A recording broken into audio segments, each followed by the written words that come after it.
already know? Oh, sorry, I wasn't listening. Okay. Hi. Hi.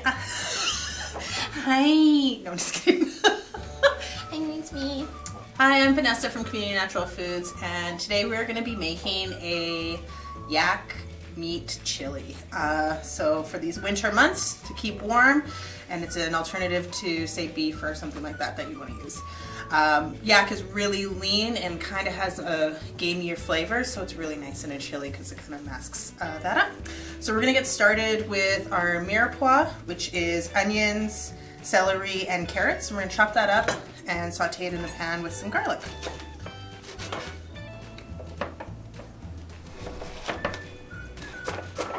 Okay, so our mirepoix is ready. So we're going to put it on medium heat in a pan with some olive oil.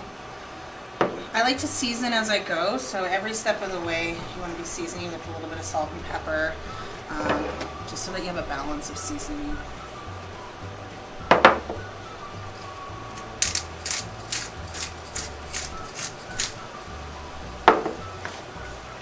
I'm mincing the garlic and getting it ready to go in with the mirepoix.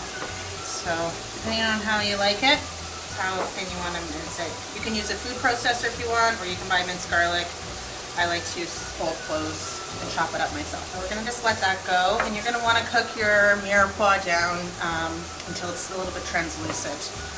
We're going to be putting some mushrooms, green peppers, jalapeno, up to you, what you would like to use.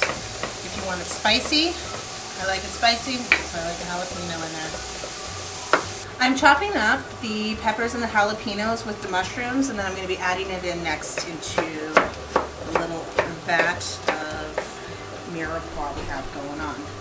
It's nice and translucent, our mirepoix. Now I'm going to be adding in the mushrooms, the green pepper, and the jalapeno, and sauteing this down as well. I am chopping up some green kale, and I like to take the stem off because the stem is kind of hard to eat, especially when you're cooking with it. So all you'll be left is with the leafy green of the black kale. This is something I'm just prepping to get ready to do and add it in at the end. And essentially you can just use one pot when you're making chili. So I cook the meat, I don't really clean the pot out. So when I'm cooking with my meat in a chili, right now we're using yak, I don't like to strain off the liquid. I like to add that flavor back in because there's nutrients in there that are coming off of the meat when you're cooking it. So I don't strain the meat, and I put everything back into the same pot without washing it because that's where your flavor's going to be at. So all of our veg is reduced down for the most part. So I'm putting the pre-cooked yak meat into the mirepoix with the mushrooms and the peppers. We're going to mix that up. This is where I'm personally going to add the kale. You can add it at any phase that you like. If you want it at the end, you can do that as well. I'm going to give this a little bit more salt and pepper.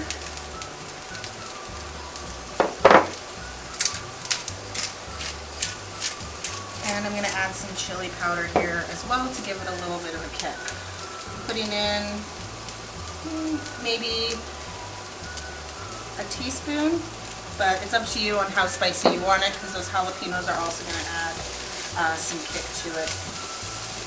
So I'm making a sachet, and it's going to be with thyme and juniper berries. When you're using a kind of more of a wild meat, juniper is a really nice flavor.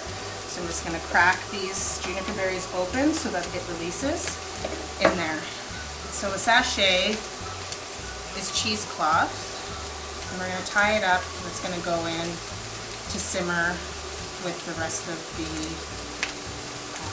ingredients once we add the tomato. So I'm going to add some crushed tomatoes into here.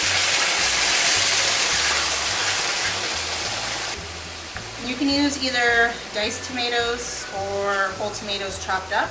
I'm using whole tomatoes chopped up. We also have some beans we're going to add. So we're using pinto beans and black beans. You can use kidney. Everybody has a preference on what kind of bean they like. These are the two that I really enjoy using in my chili. So we've let this reduce down, and all the flavors have come out, and it's really delicious. So the final stage is we're going to add some fresh parsley to it to kind of finish it off and enjoy with whatever you want. Maybe a biscuit, some toast, some sour cream, maybe on some rice. So that's pretty much it. So if you enjoyed this video, please hit subscribe to subscribe, give us a thumbs up if you like it, and send us any comments that you have or any questions, and we'd be happy to answer them for you. Thank you, and have a wonderful day, and keep warm out there this winter.